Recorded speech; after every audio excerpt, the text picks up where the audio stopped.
Episode 10A. Kemarin terakhir kali Inggit dan Arya honeymoon. Pagi harinya, tiba-tiba Iim telepon Inggit.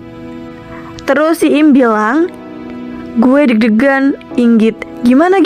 Aman kan? Kayak waktu gue bilang kemarin, oke? Orang udah cantik begini kok, santai-santai." Iim, "Doain gue ya, semoga lancar." Inggit, "Pasti dong. Doain gue ya. Please." Iim, Iya nanti langsung update ya," kata Inggit. Iim, "Oke. Oh ya udah ya, itu Yuda udah sampai nih. Udah datang dia." Lalu Inggit menjawab, "Oke, hati-hati ya."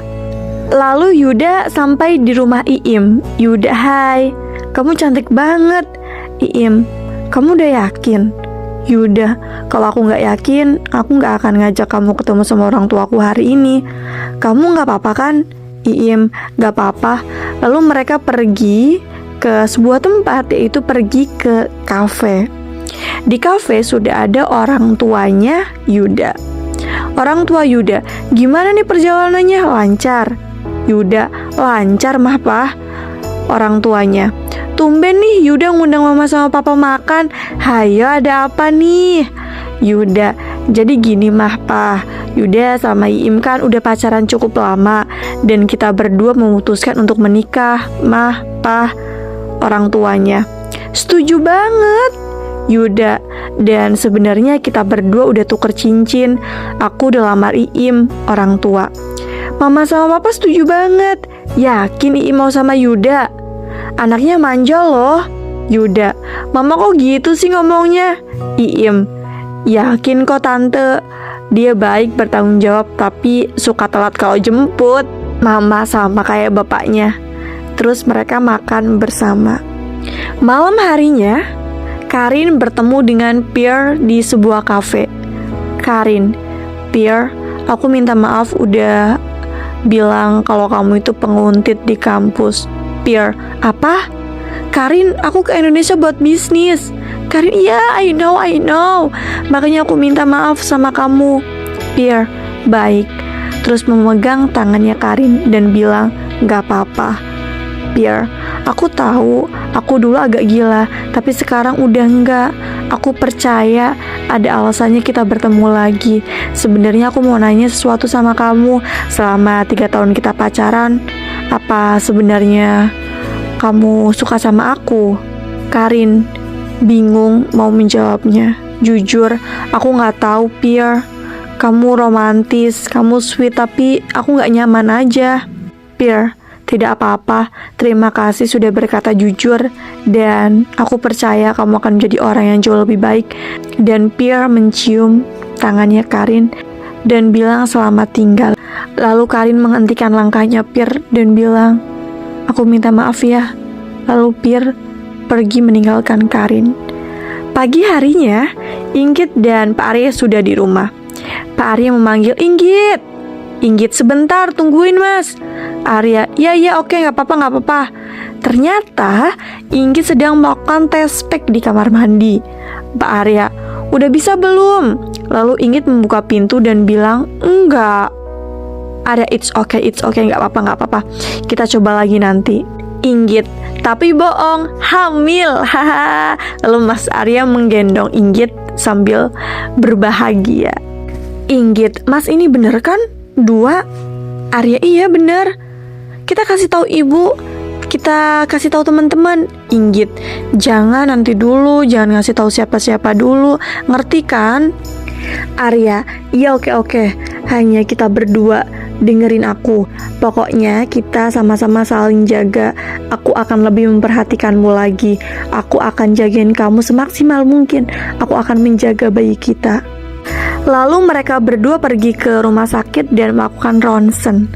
Dokter, "Wah, ini bayinya nih. Selamat ya, usia kandungannya sekarang memasuki minggu ke-5. Tapi kandungannya harus dijaga ya." Inggit, "Kenapa ya dok? Tapi gak apa-apa kan kandungannya?" Dokter, "Kondisi ibu cukup baik, tapi kehamilan yang sekarang cukup beresiko, mengingat jarak keguguran kemarin masih terlalu dekat." Arya, "Tapi ini ya Ya artinya tidak ada yang terlalu serius kan dok? Mungkin bisa menjaga pola makan, kemudian tidak terlalu banyak gerak misalnya.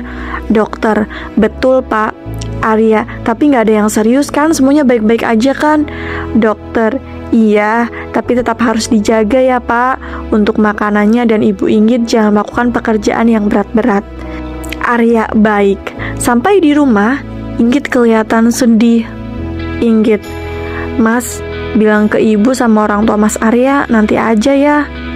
Kan kata orang tua pamali tuh, maksudnya saya nunggu kehamilannya udah agak besar aja. Arya, tapi mungkin kalau menurut saya penting juga untuk kamu kasih tahu misalnya Iim atau Rara supaya di kampus ada yang jagain sih. Menurut saya ini mah. Inggit, oke. Sebenarnya aku masih takut gak bisa jaganya deh. Arya, pasti bisa, kan ada saya juga. Saya janji mau jagain kamu terus. Itu semua cuma ada di pikiranmu. Jadi sekarang bilang sama pikiran kamu sendiri, yakin dan percaya bahwa semuanya akan lebih baik. Oke? Inggit, oke, makasih ya mas selalu bikin saya tenang. Arya, kalau saya bisa nenangin kamu, sebenarnya menyempurnakan kamu sendiri, calon ibu dari anak-anak saya. Inggit, baru aja dibilang dibikin tenang, sudah dibikin bad mood lagi. Lalu Inggit berdiri dari kursinya. Arya, kenapa? Kok bad mood? Inggit, tungguin. Saya salah ngomong. Inggit, coba tadi ngomong apa, ulangi. Arya, calon ibu dari anak-anak saya, anak-anak kita maksudnya. Inggit, bukan salah di saya atau kitanya, tapi di anak-anaknya. Itu kata majemuk mas, berarti lebih dari satu. Arya, masa saya salah? Saya hanya berkeinginan punya anak lebih dari satu atau banyak. Inggit, hah?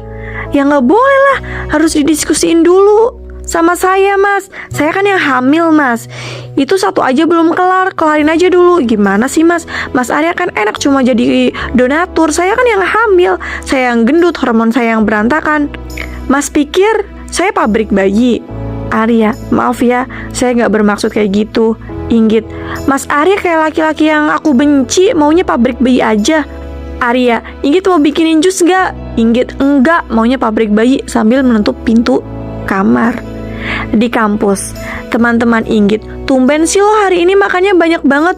Inggit, banyak enggak kok, aku ini masih lapar loh. Mereka 2 piring cuy, ada buah-buahan lagi. Inggit, udah pesen belum? Iim, udah. Pak Arya mendatangi di kantin. Arya udah makan. Inggit, udah. Pak Arya udah makan. Arya udah. Inggit, ini lagi pesen buah lagi. Lalu buahnya datang. Arya, kamu gak boleh makan nanas. No. Inggit, kenapa? Arya, alergi kan? Gatel-gatel kalau makan nanas ya kan? Inggit, oh iya. Gatel-gatel ya gue. Iim, emang iya? Sejak kapan? Inggit, ya sejak itu pokoknya merah-merah gitu. Arya, saya pesenin yang lain aja. Lalu Pak Arya ke kantin untuk memesankan buah yang lain untuk Inggit. Malam harinya, Arya bertemu dengan Felix. Lalu Felix bilang, lo beruntung Arya, gak semuanya secepat itu buat jadi bapak. Apalagi Inggit punya riwayat keguguran. Arya, iya, gue juga maksudnya masih terkejut. Gue merasa ini saat yang tepat dan gue sangat bahagia dan bersyukur untuk semuanya. Tapi gue juga menanti-nanti ini akan menjadi bagaimana ya. Maksudnya menjadi seorang ayah. Makanya gue ngajak lo makan. Maksudnya gimana menjadi seorang ayah. Karena gue pengen dengar aja sih, gimana ya? Ada saran apa gitu untuk ngurus anak nanti? Mengingat kamu sudah punya 2 anak, jadi lo tahu persis gimana repotnya mengurus anak dan jadi seorang bapak. Felix, pertama kamu tidak akan bisa tidur setidaknya 2 tahun. Enggak, Arya, gue tahu. Gue mungkin mengenalmu lebih baik daripada diriku sendiri. Dan menurut gue sih lo gak butuh tips dari gue. Karena gue yakin kamu akan menjadi ayah yang hebat. Arya, apakah demikian? Felix, ya. Arya, thanks. Felix, saya bangga sama kamu, terutama menghadapi masalah sama Karin waktu itu. Arya, Thanks. Ya walaupun bukan hanya gue ya, tapi di sini Inggit punya peran yang sangat amat besar. Bagaimana cara dia menghandle dirinya sendiri, gimana dia bersikap lebih dewasa dan menghadapi situasi Karin dan yang lainnya. Bagaimana kabar Karin ya? Tanya Arya. Lalu Felix ingin menjawab, tiba-tiba bersambung. See you di episode 10B terakhir. Bye-bye.